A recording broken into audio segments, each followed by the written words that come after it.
線型ありがとね。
兄貴の7の曲に聴けてるんだよね。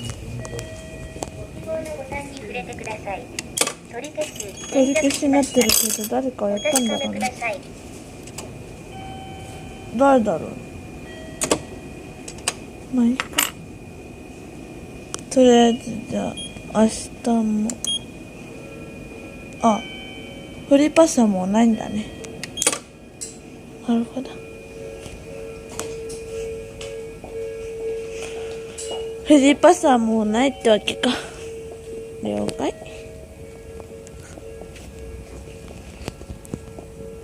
小田急線鶴川駅はまた明日も来ます。最初のシェルワケマ行きが来たようです。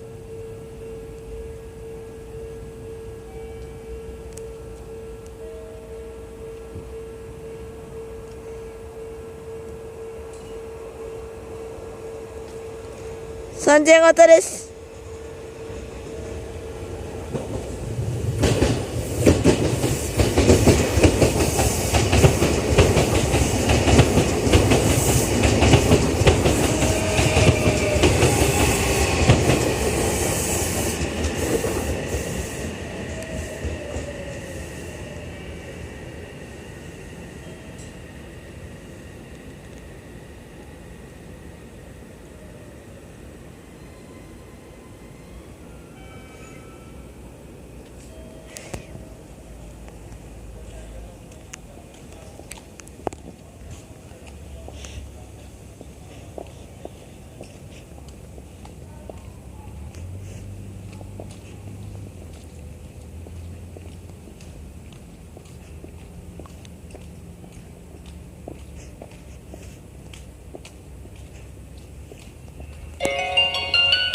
おっと、ここら辺で停止します。